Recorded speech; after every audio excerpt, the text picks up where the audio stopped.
Hi, my name is Patrick, but you can call me 26. And what we are going to do today is we are going to talk about custom modifiers, right?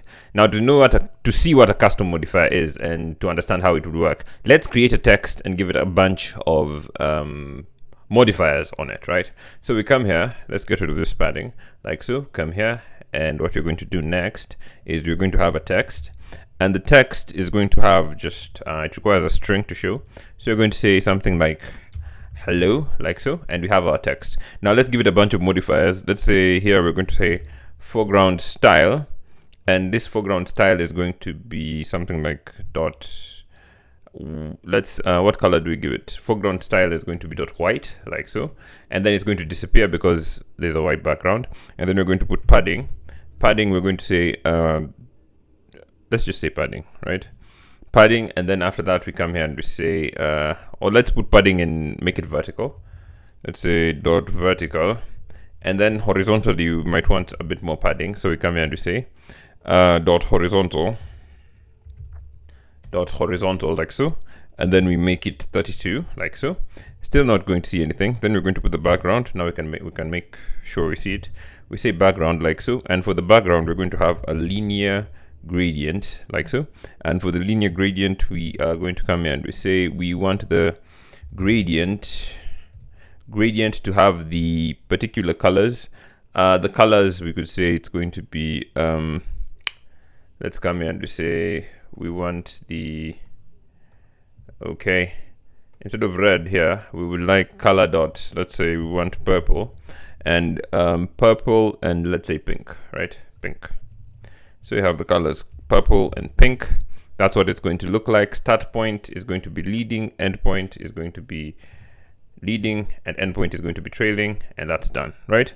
And then we want to give it a clip shape, make it like a capsule. So we come here and we say clip shape, and the shape in question is going to be capsule, right? So we have that, and that's going to be our button, right? Now, supposing we would like to apply all these modifiers to another text, right? So we would come here and we could say here text, and this is going to be hello, so this one can be goodbye.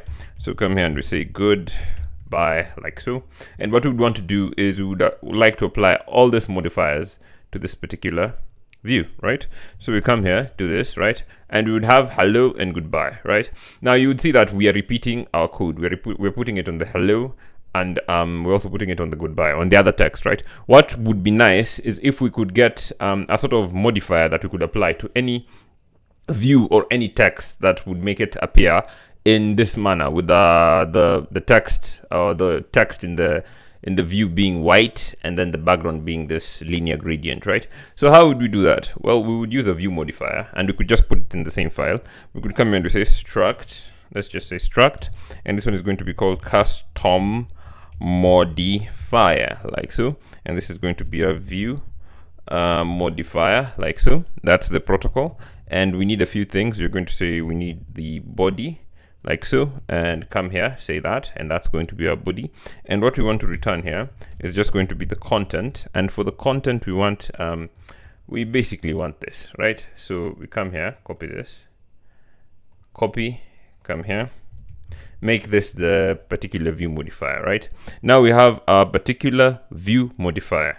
Now, in order to apply it to goodbye here, what we would do is we would come here, and after that, what we could do is we would just come and say dot. We could have the dot modifier. Let's come here and say dot modifier, and the modifier in question is just going to be the custom modifier. So if we do that, we get the exact same modifier, right? So all this can be we take all the various modifiers that we want to apply to this particular view, and then we just say dot modifier, and then we apply all of them, and then that will give us the same result, right?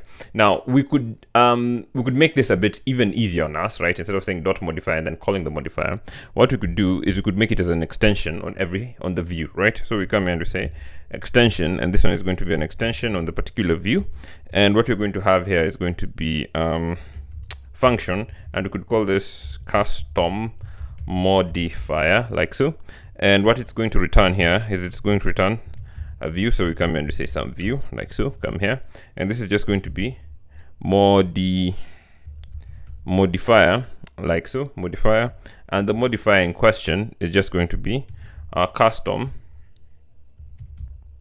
custom modifier, like so, right? So we have this custom modifier in particular, and okay, this is supposed to be, I'm thinking in JavaScript, right? That's supposed to be this, right? So it returns that. Now, when we do this, all we need to do in order to call it is pretty simple. We could now just come here and make it like a sort of modifier. We come here and say dot, and what do we want to put it as a dot? We want to just say custom modifier. So we say dot custom modifier. So you do that and you apply all these modifiers, right? So this prevents us from having to constantly duplicate code. It saves us time because we can write it in one place and call it from there. And there are two ways. You could call it like this. You could put it as a modifier and then call your custom modifier, or you could put it as an extension on the view and then afterwards just call it as a dot modifier, like so, right? So these are the two ways you could apply a custom modifier to a particular view. Thank you for watching. Subscribe to the channel if you're new, and I will see you in the next video.